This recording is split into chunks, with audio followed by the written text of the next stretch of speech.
when I started out, back in the days of the Telegraph or whatever,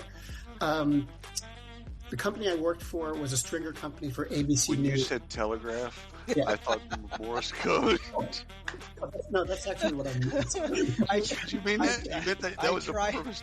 I tried not to smile. Back in the days of the dinosaurs, I'm like, dude, we've already done this bit. You're gonna take us back to the telegraph? All right, like Wells Fargo. No, so this company I worked for, we did a lot of work for ABC News, and the crew went out and shut down an ABC News shoot, walked away from the correspondent and the producer, went back and called the news desk in New York and said, these guys are trying to fabricate the news. They're trying to whip people up to be angry and into a mob when that wasn't the vibe going on. Running a business comes with a lot of what-ifs. That's why you need Shopify. They'll help you create a convenient, unified command center for whatever your business throws at you, whether you sell online, in-store, or both. You can sell the way you want, attract the customers you need, and keep them coming back. Turn those what-ifs into why-nots with Shopify. Sign up for your $1 per month trial at shopify.com/special offer. That's shopify.com/special offer. I am so excited for this spa day. Candles lit, music on, hot tub warm and ready. And then my chronic hives come back. Again, in the middle of my spa day. What a wet blanket. Looks like another spell of itchy red skin. If you have chronic spontaneous urticaria or CSU, there is a different treatment option. Hives during my next spa day? Not if I can help it. Learn more at treatmyhives.com.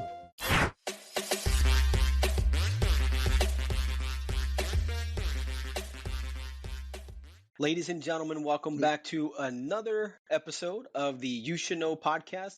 My name is Ryan Leary. He is William Tincup, and today we have a really special guest on. He is my favorite person in the world. He's my mentor. I look up to him. He's 37 years older than me. No, I'm kidding. Mr. Mark Feffer, how are you? I'm good. How's Thank that you. intro? I like it. You can say that to me anytime you like. It's just Look, hey, I'm just happy. Ageism isn't a thing. Thanks, Ryan. Ageism is not a thing. I am the youngest guy on this call, and I am damn happy and proud about it. Dude, here's how you know your network is getting older. You go into LinkedIn and put in quotes, put in retired, and then put first level connections, and you will have at least 300 retired or semi-retired people taking up your LinkedIn network. Well, I was just thinking that anybody listening to this, I'm sure when they start, they're like, I wonder how old these guys are. And then 10 minutes in, they're all like, oh, that Leary guy, he's the youngest. He is the youngest, and the handsomeness. Is that how you say that word? Handsomeness. if you don't know, then it's a word. I know it's a word. Hold on, let me give you one of these. We're just going to switch topics right now. So Mark, welcome in. You have a new venture. Why don't you tell us about that, and we'll get the show kicked off. All right. Thank you for having me, guys. It's good. It's always good to see you. I have in January I launched a product called Workforceai.news. It's an evolution of the HCM technology report, which I had founded and been editing since about 2018. The idea is to look at the business and the products, the marketing, the sales of AI products that are being used for HR and workforce management. And I call it a news service because I am really trying to stick to news and stay away from hype, stay away from everybody's opinion, because Lord knows there's enough people out there publishing that stuff. So just keeping it basically straight to news. And my basic tagline or feeling is, if it's not about if it's not about HR technology and AI, I don't care about it. So I won't publish it.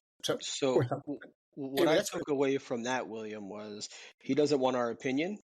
No, he just wants facts. So that's what the kids say. That's what the kids say, Ryan. Facts. facts. Well, I'm in your house right now, so I know facts don't really matter. Yeah. Thanks. So we had a discussion earlier today. Mark and I were talking about journalists of the past, Walter Cronkite, David Brinkley, Ted Koppel, those types of people. There's a bunch of examples where all they reported was the news. This happened, right? or is happening, right? There was no editorializing or opinions or anything like that. You'd watch the news, you'd get the news, you'd form your own opinions or whatever. But now they're just, when you turn on any news outlet, it seems like the opinions, I was about to say Trump the news, but that's bad form. Anyhow, the opinions are more important than the actual news itself. Yeah. Well, I almost feel like they're trying to make it analysis, but it's not. It's not analysis. It doesn't feel like analysis. I'll say that. Yeah.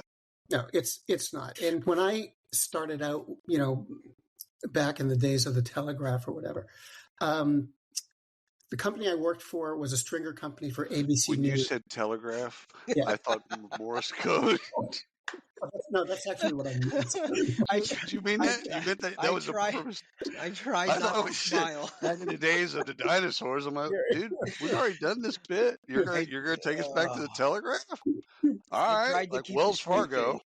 No, so this company I worked for, we did a lot of work for ABC News, and a crew went out and shut down an ABC News shoot, walked away from the correspondent and the producer, went back and called the news desk in New York and said, these guys are trying to fabricate the news.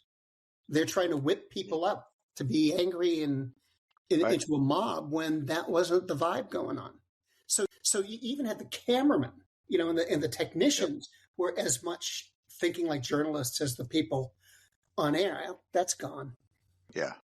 Probably to never return. But what you've done with your Substack newsletter is it is the news. It's, again, you're reporting, and I think probably a heavy emphasis on curating, because there's 10,000 stories in a week, but the ones that are the most relevant, given your experience of covering the news for a long time, is what makes your newsletter so special. Yeah, you're right. It's the curation, because a couple of things about that. I mean, I publish daily the curated newsletter. It is I put it together by hand. Right. I'm reading all of these stories before I pick them. Spending a great bulk of the morning getting this package together, because there's so much out there. Right. I don't think anybody can keep track of it. No. And one of the reasons I like to focus on the business aspect is because that's another place where people really aren't writing about it very much. They're talking about what the products might do. They're talking about what their product will do. They're not really just talking about, this company, this vendor did a deal with, this company to integrate and bring people a new feature, something like that. But that's what the business is built on. Is it's not always the big story. Right. Yeah. So the topic that we're supposed to talk about, as much as I love talking about you, Mark, and I will be a paid subscriber. I promise you, I will get in there and I will be a paid subscriber. I'll buy you lunch if you do. That's worth it. If anybody hears this and emails me and mentions lunch, I will buy you lunch, and I'll take 20% off your subscription. Okay. There you go. And just for the record, William did not say he was going to be a paid subscriber. He had an opportunity. He had an opportunity. I'm non-committal on a lot of things. I find it best to keep the expectation very low. Yeah. Man, in he doesn't most want to facets commit of my life. I get it. Yeah. So we're going to talk about all of the M&A activity in the space this year, or recent. Let's say not just this year, but recent. A lot of trends, a lot of things happening. You want to kick us off with what you're seeing? What's interesting to you at the moment? It's Q1 because it's 17 days to the end of Q1, so we don't have to go into last year. Yeah. Just the deals in January, February, and in March. I think we've seen enough stuff happen that we can probably start to kind of see some trends. Yeah, and there's not a lot that's really made me sit up. I mean, there's been one or two, and actually some of the deals that have really got my attention, like Workday and Insperity, that wasn't an acquisition.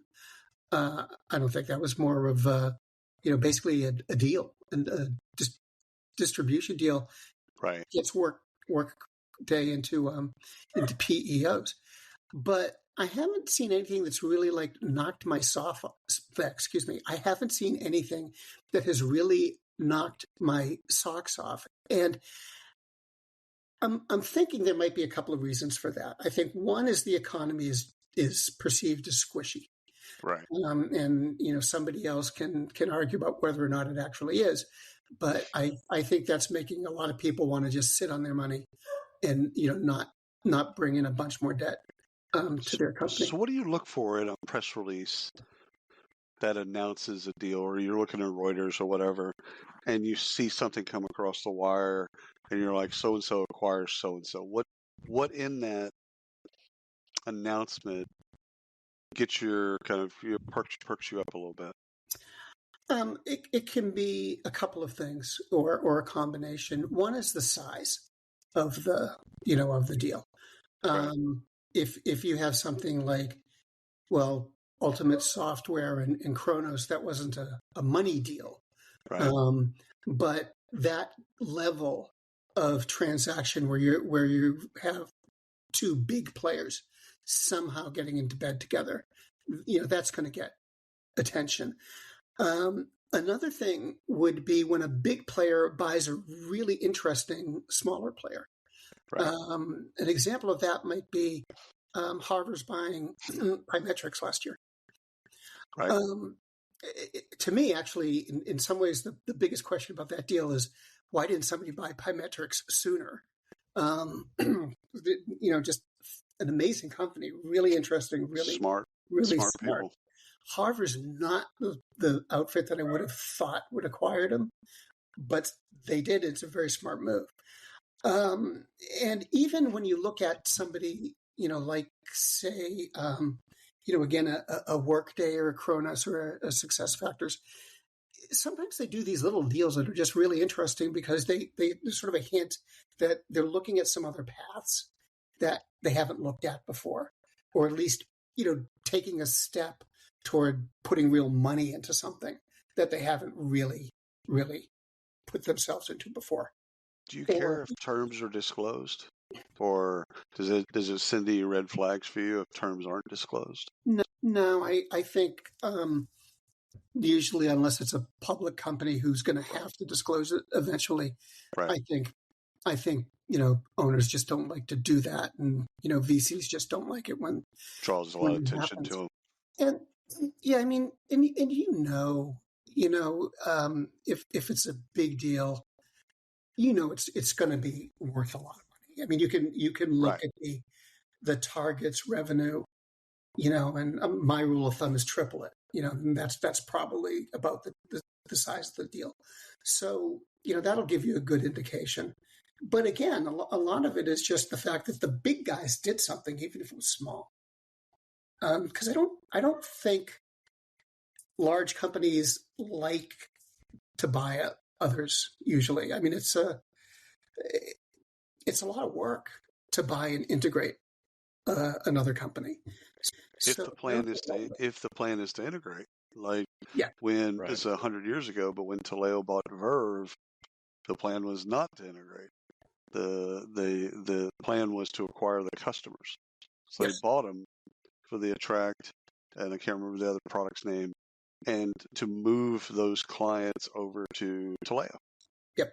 And to discontinue the Verve brand and technology. So like that was just we're going to take you out of you're going to take a competitor off the business. But even when you do that, there's time and money involved. Oh, 100%. You buy a company and you're just going to leave the two operations separate. You still got to manage that new company.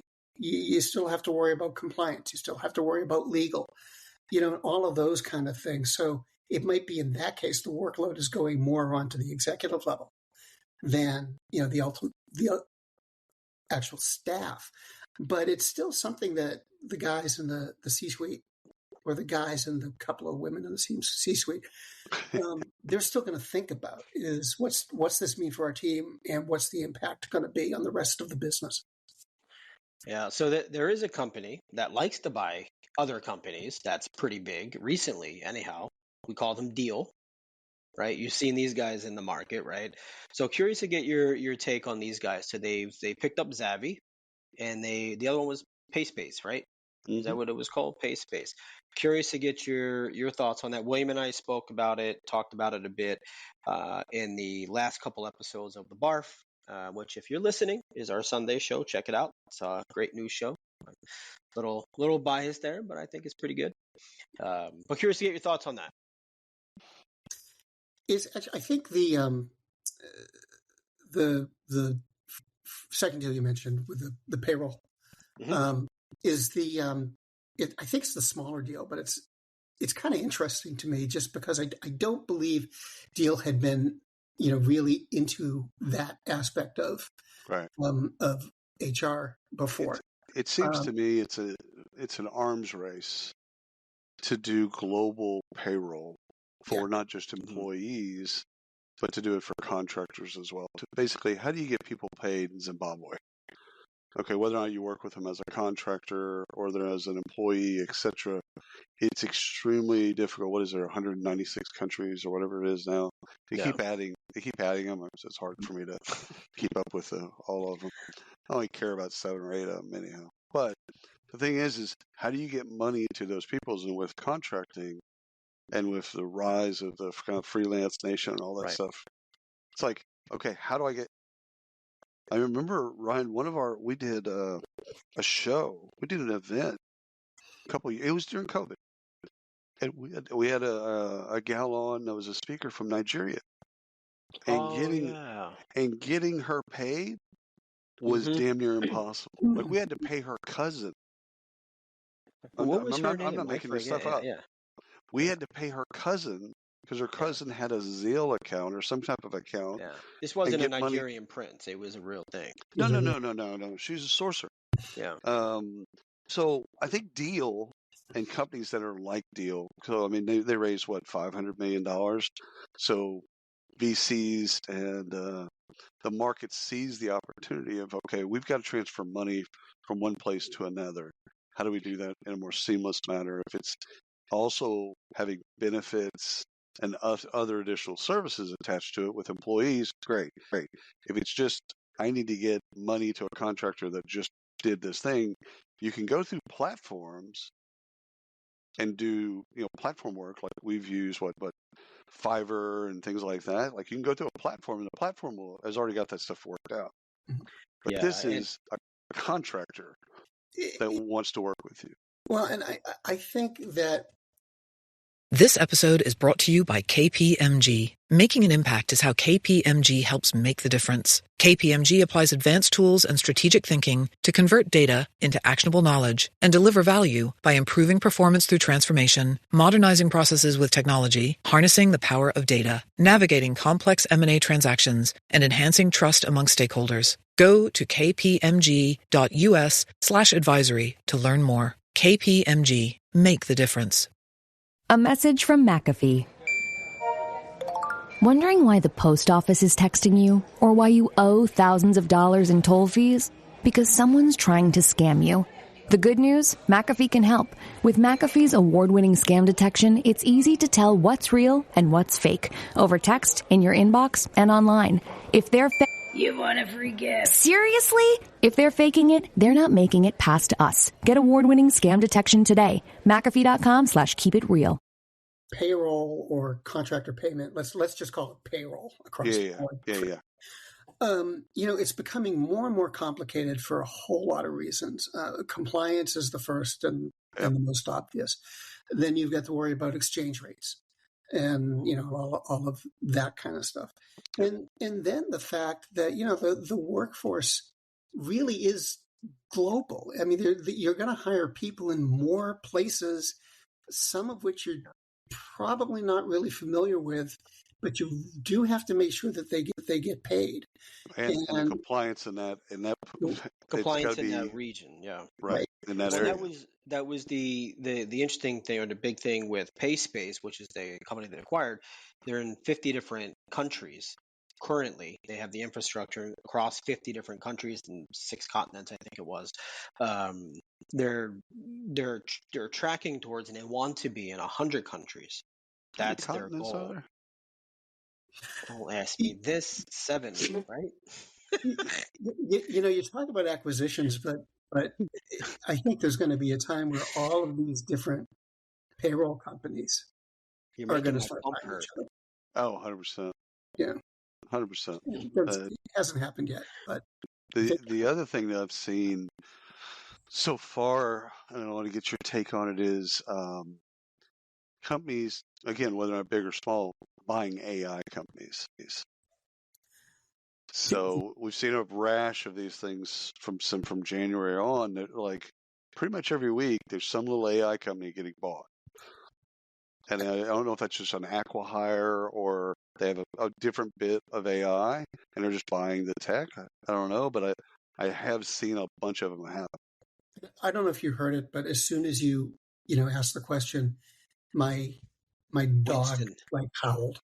Oh, 100%. Well, they won't answer. Yeah, well, look, Winston's a schnauzer, but he's a smart schnauzer. I think it's both. And I think a lot of it is driven by the fact that nobody really knows what's going on in AI. And 100%. I'm sorry, I'm not a PhD, I'm not a computer scientist. I'm not even a very smart business person, but this is just a whole lot of heat burning through a whole lot of dry grass right now. I think acqui-hires are absolutely a part of it. And I think the bar, what you talk about, maybe a company wants to buy another company because they have interesting technology. I'm not sure that the bar is very high. What qualifies as interesting? Well, it could be nuance. You've created a niche-oriented large language model. Okay, so you've created a large language model around customer success in a retail market. And so you've created this bit. Well, okay, you know what? I'm Walmart. I could go create that thing. And it would take me a year, maybe 2 years, or I could just go buy that bit and bring that in.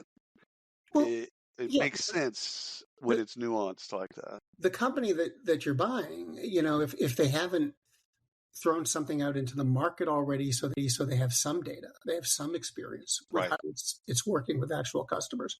Right. They've probably done a whole lot more research on that than the acquirer has in most cases, not all cases.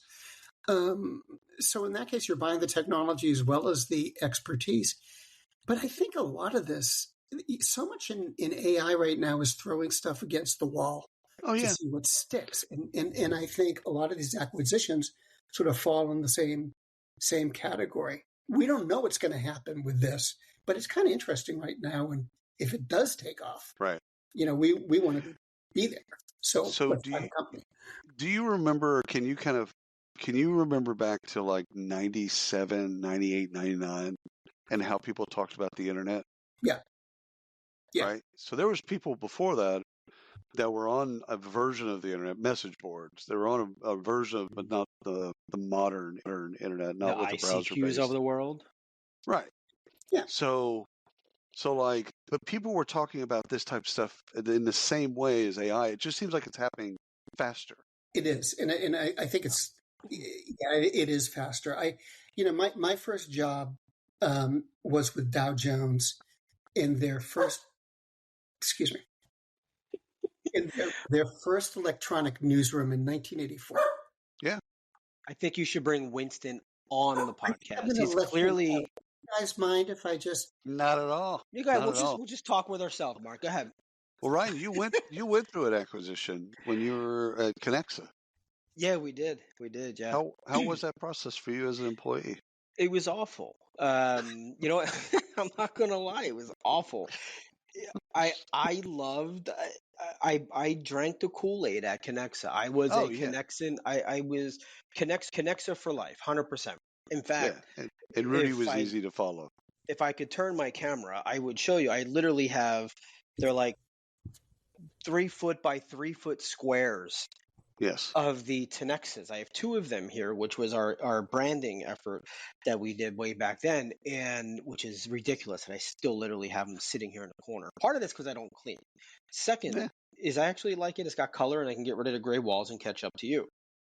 That said, but once we left Conexa and we became IBM, I was 2G5772.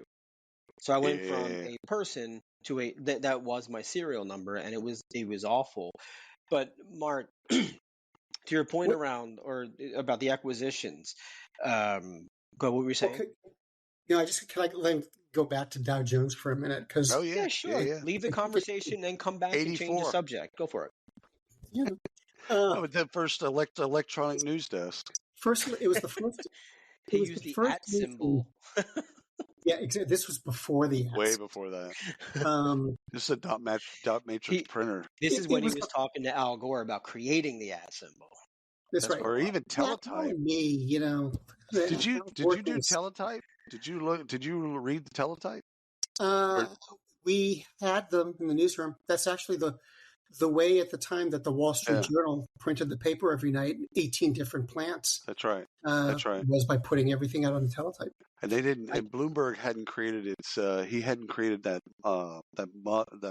modem where you could see Bloomberg yet. No. And there weren't a lot of graphics. I mean, there was one. The GIF file was the only real file at that point. And did you say GIF or GIF? I said GIF. Okay. All right. Because he's hungry, he wants the peanut butter. I know dot matrix. I know dot matrix. But you got to tell me, Teletype? What is a Teletype? Like, let the young guy in here. Come on. It was basically a machine. I told you there was a reason why we went to ageism in the beginning. Anyway, that's a quote. What it is. So in 1984, there were several services. Dow Jones News Retrieval, CompuServe, General Electric had one called Genie, that you could, with a modem, through your phone, dial into the computer, to their computer, to the mainframe, right? Get data back to your personal computer in your home or office. Okay. Same thing, basically, that the web does today. That's right. It was just slower and cruder. Yeah. Computers were the size of rooms. Yeah. I was 6 years old at the time, so I was alive. Yeah. But I was not paying attention. The thing that really made me sit up when the web in 1995 started to really, gather steam was my mother suddenly understood what I did. Yeah. I'd been at Dow Jones for 10 years by that point, and when the web came along, my mother's like, "Do you do something with this internet? Is it something like that?" It's like, yes, it's exactly that. We'll just say, but the fever pitch around the internet was like, it was there. Like, you're going to be able to do well. And I ran a web development company around that later in that time. And it's like, I remember pitching customers or prospects, "Hey, you're going to be able to do this. Yeah. You're going to be able to do this." Most of what I said at that time, I believed, but it was based in no reality. Yeah. You know what I'm saying? It was all leaps of faith. Yeah. Same as today.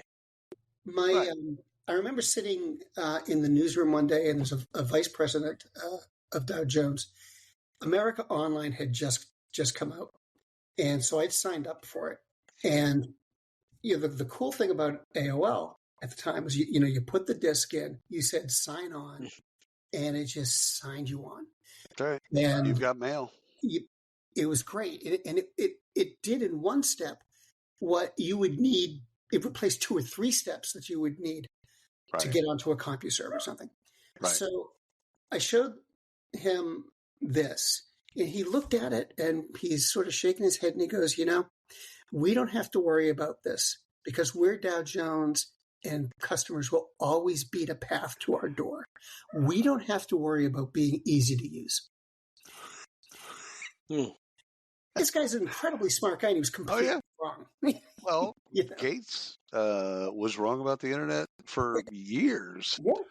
Yeah. Yeah. So it's not an IQ thing. I think it's probably a healthy dose of skepticism Well, because they've been through so many hype cycles, which I think the three of us are going through the hype cycle of AI and generative AI. So AI has been around for a while. Generative AI, next thing. Again, if you line up 10 people and say, what's the difference between AI and Gen AI? Most people probably couldn't even explain the difference between the two.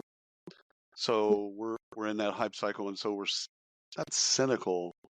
We're just waiting for this to see the real impacts, especially as it relates to work. Yeah, and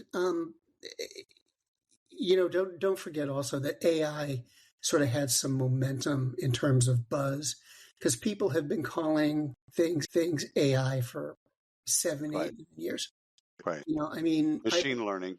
Yeah. Machine learning, but like there's time clocks out there that is still marketed as being, it's an AI powered time clock. Just please. I mean, just please. You struck a nerve with Mark right now. No, I'm the same. I'm of the same way. When people ask me, generally speaking, when they ask me, buyers, especially practitioners, hey, what's the separation? Is AI overhyped, underhyped, or appropriately hyped? And what I generally say is, listen, go do a demo of live software, and you don't have to get into the inner workings of what AI is. You probably do want to ask some ethical AI questions. You probably do want to ask some audited AI questions. But look at the outputs of AI. So you don't necessarily need to know how a fuel-injected car works. You do need to know that it takes you from place to place. And so you can kind of get past some of the, it's hard in work tech, HR tech, recruiting tech. It's hard because there's so much hype. Right. I think that's true. And the thing is, hype drives purchasing decisions. I mean, look at Tesla. How many people bought Tesla for the automated driving that doesn't work? Oh, yeah. Oh, yeah. 100%. It's the same kind of thing. And I think if most people, if you ask them, what do you want AI to do for you? Their answer isn't really going to have may or may not have anything to do with AI. Right. It's just like, I want to do something that's really, really hard for computers to do. So I guess AI will handle it. That's not a really great reason to spend a lot of money, but I think people are doing it. Right. Yeah, and they have for all of time, and I think they'll continue. Mark, interested to get your take on what are you seeing for the remainder of 2024? What do you expect to happen? Nostradamus made 11,000 predictions. Right. You only got like 3 of them right, so you're good. You're in good company. Right. Well, it's like, hold the envelope. Just rub the head. Is that a Johnny Carson reference? In terms of technology, I don't think. I think this is going to be an extension of 2023. In 2022, we can look back and say that's when ChatGPT came out. That sort of started the brush fire. Right. And the brush fire burned all through last year. I think that we're going to see the brush fire continue. I think it's going to spread. But I think it's going to cool off a little bit, because people at this point are getting used to hearing about AI. Right. They're not beaten with it. Right. So probably overwhelmed with trying to keep up with the different things that they can do with AI.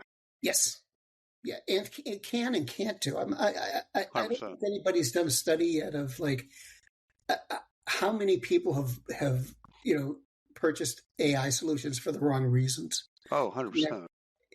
Generative AI to like do data entry, which it doesn't do. But well, a lot of those, it's. I think personally, we're going to see a ton of acquisitions this year. I just think that the market's going to consolidate because it needs to. Some of these firms that can't raise money anymore They're on their last, their vapor, and so they need to get some type of exit, something out of it.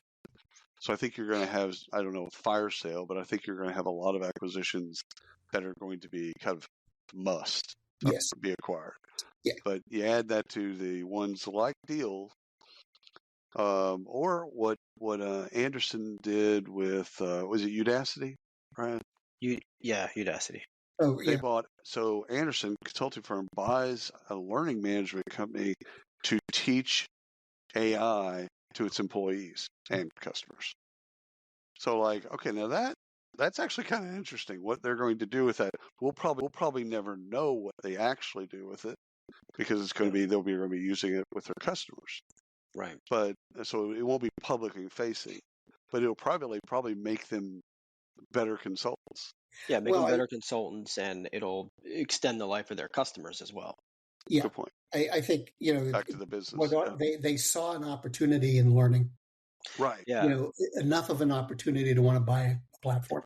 Yeah, and I think the other thing we're going to see, William, to kind of piggyback off what you're saying, is consolidation, but not just in our space. There's a lot of these. We all know this. There's a lot of these little AI companies that are out there. They're nimble, they're flexible, they move at they're gone, right? They do things super fast, and they've got really smart people. Google doesn't have all the smart people. Right. These little companies that are in garages have really super smart people that know what they're doing in this area, and they're getting acquired for that reason. Let me ask you a conceptual question, both of you. Should we be at this stage? Should we be looking at AI like we look at apps? You try something, doesn't work, you delete it. No, I don't think so. Okay. Well, define that a little more, though. Are you talking like the AI apps, or just AI? No. Just AI in general. Like when somebody comes up with a company, because in the world of you're either a company, a product, a feature, right? It becomes smaller and smaller.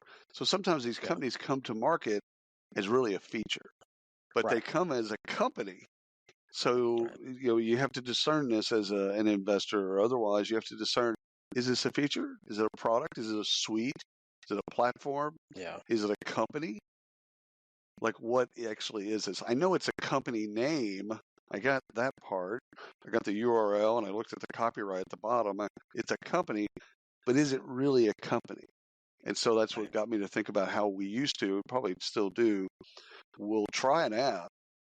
We'll just search for something, try something, and if it doesn't work, like in the first 30 seconds, just get rid of it. Yeah. Delete. I just wonder if it's that. I don't think so, because what people don't seem to grasp, AI isn't the product. It's vendor space. No one's going to go do a big implementation of AI. And then decide, I don't like this one. I'm going to go back. I'm going to go to Microsoft. Right.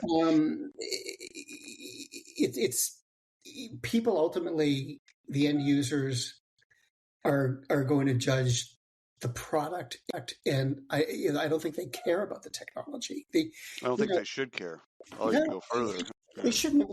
What's interesting is I've gone to several vendor conferences where the vendors are up there talking about AI.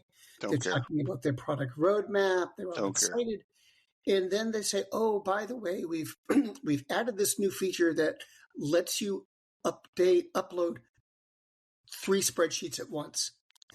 And everyone bursts into applause. Yeah.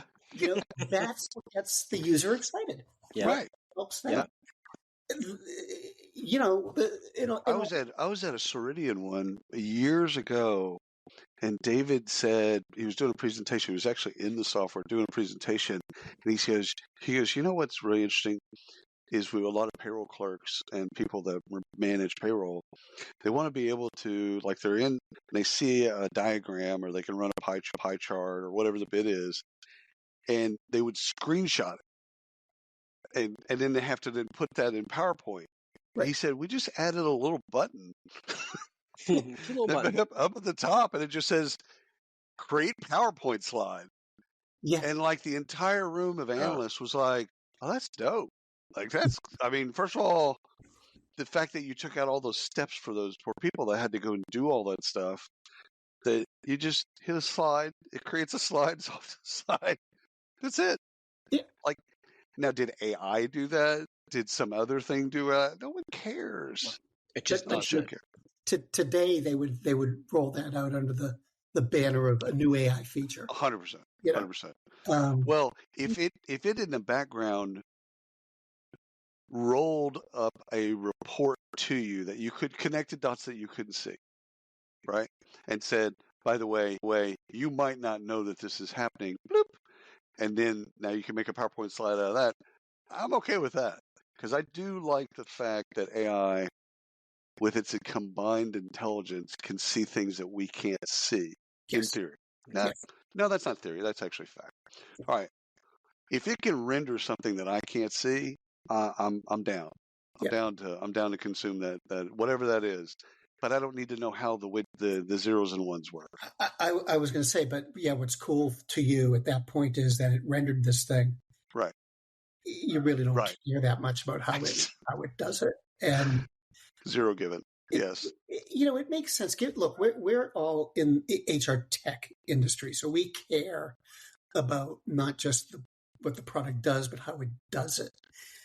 Yeah. But I think sometimes everybody in our industry, people on the vendor side, analysts, us, we kind of forget, like everyone who's using HR tech has a certain agenda, whether it's practitioners using it to get a bunch of stuff done as quickly and cheaply painlessly as possible, yeah, or whether it's the CIO who's worrying about the support costs and the implementation costs. Yep. There's stuff that has nothing. It impacts work. It impacts work, and to go further, it impacts the experience of work, right? So, like, we've talked about this several times, that the technology that you purchase for your company, not only is it supposed to do the things that everyone said it was supposed to do, and it's better than what you have. So, whatever your displacement theory is, if it was Post-it notes, you're moving to a new tech, great. If it's ripping out one tech and you're putting in a new tech, it should be better. But that experience of interacting with that technology should be better for everyone that's involved. So if that's employees, if that's candidates, whatever the bid is, whoever's interacting with that technology, it should be an upgrade.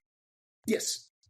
But we're also at this funny point in AI's development where we can't predict all of the things that will go wrong. When another Dow Jones story, if you'll indulge me, is, one night we were working and the whole newsroom everything crashed.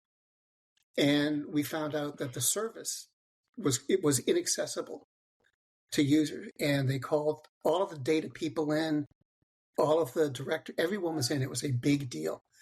And after 3 or 4 hours, one of the operators in the data center, he walked by what's called the event printer. Every transaction that the mainframes did was recorded on that printer. He looks over at it. He noticed it was jammed. So he cleared the jam and everything came back up. No one could have predicted that. No. That's one of those deals that just plugs it back in. Oh, there you go. Electricity. Shocking. Somebody wrote a piece of code that says, do this operation, print it out, move on to the next one. Right. It never occurred to them that if the printer gets jammed. See, it's the unintended consequences. That's where we are in the AI. Have we opened up Pandora's box?